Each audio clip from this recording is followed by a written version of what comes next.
ಹಂಗಲ್ಲ, ಅವ್ಗ ಆಶ್ರಯ ಇಲ್ಲ.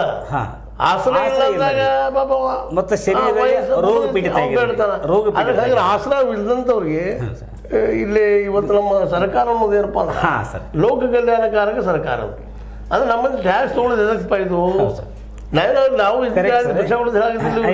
ಗೃಹಸ್ಥರ ಮೂಲಕವಾಗಿ ಇಲ್ಲ, ಗೃಹಸ್ಥ ಮನುಷ್ಯಗಿಲ್ಲ, ಎಲ್ಲರೂ ಹೋಗಿದ್ರು ಒಬ್ಬ ಇಲ್ಲ ಅಂದ್ರೆ ಸಹಿತ ಸಮಾಜ ರೀ ಅವನನ್ನು ಎತ್ತದ ಸಮಾಜ ಎತ್ತಬೇಕು. ಇಲ್ಲ ಸಮಾಜಗಳಿಂದ ದುಡ್ಡು ತೊಗೊಂಡು ಸಮಾಜ ದುಡ್ಡು ತೊಗೊಂಡಿರೋದಿಲ್ಲ, ನಮ್ಮ ಟ್ಯಾಕ್ಸ್ ವಸೂಲು ಮಾಡೋದು ಸರ್ಕಾರ.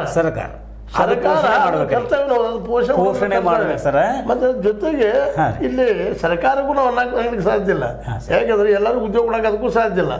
ಅಂದ್ರೆ ಇದೊಂದು ರೀತಿ ವಿಶ್ಚಕ್ರ ಸಿಕ್ಕೊಂಡಿದ್ದು ಬಳತ್ತಿದ್ದು ಭಿಕ್ಷಾಟನೆ ನಮ್ಮನ್ನು ಬಿಟ್ಟು ಹೋಗಲಾರ ಸ್ಥಿತಿ ಬಂದು ನಿಂತದ ಏನಂತ.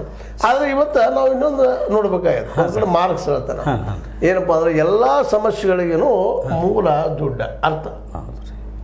ಅದಿತ್ತಂದ್ರೆ ಎಲ್ಲ ಸಂಪನ್ನ ಇರ್ತದೆ, ಸುಖ ಇರ್ತದೆ, ಸಂತೋಷ ಇರ್ತದೆ. ಅಲ್ಲಿ ಧಾರ್ಮಿಕ ಕೆಲಸಗಳು ಇರ್ತಾವೆ, ಅಧಾರ್ಮಿಕ ಕೆಲಸಗಳು ಇರ್ತಾವೆ, ಕಾಲತನದ ವ್ಯವಹಾರ ಇರ್ತಾವೆ, ಒಳ್ಳೆತನದ ವ್ಯವಹಾರಗಳು ಇರ್ತಾವೆ. ಮೂಲ ದುಡ್ಡ.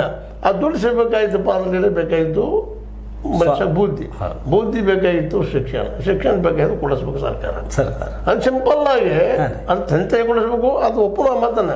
ಅದು ತಂದೆ ತಾಯಿ ಉದ್ಯೋಗ ಕೊಡಬೇಕಾಗಿದ್ದು ಯಾರು? ಸರಿ, ಸರ್ಕಾರ ನುಗ್ಗಿದ್ದು ಅವ್ರು ಸಮಾಜ ಕೊಡ್ಬೇಕು, ಸರ್ಕಾರ ನುಗ್ಗಿದ್ದು ನಮ್ಮ ಟ್ಯಾಕ್ಸ್ ಉಳಿಸ್ತೀರಪ್ಪ ನೀವು. ಅದಕ್ಕಾಗಿನ ಅದು ಬರೋಬ್ಬರಿ ನೀವು ಹಕ್ಕಲ್ಲಿ ಕೇಳ್ತಾ ಇದ್ರೆ ಅದು ಕರೆಕ್ಟ್. ಇವತ್ತು ಮುಂದುವರೆದ ದೇಶಗಳು ಅಂತ ನಾವು ಇವತ್ತು ಮುಂದುವರೆದ ಒಂದು 8 ದೇಶಗಳು ಇರ್ಬೋದು, ಯುರೋಪ್ ಇರ್ಬೋದು ಅಥವಾ ಅಮೆರಿಕ ಇರ್ಬೋದು, ಮತ್ತೆ ಯಾವ ದೇಶಗಳು ಅಲ್ಲಿ ಭಿಕ್ಷಾಟನೆ ನಿಮಗೆ ಕಾಣೋದಿಲ್ಲ. ಅಲ್ಲಿ ಕಾಣೋದು ಇಲ್ಲಿ ಕಾಣ್ತದೆ ಯಾಕಂತ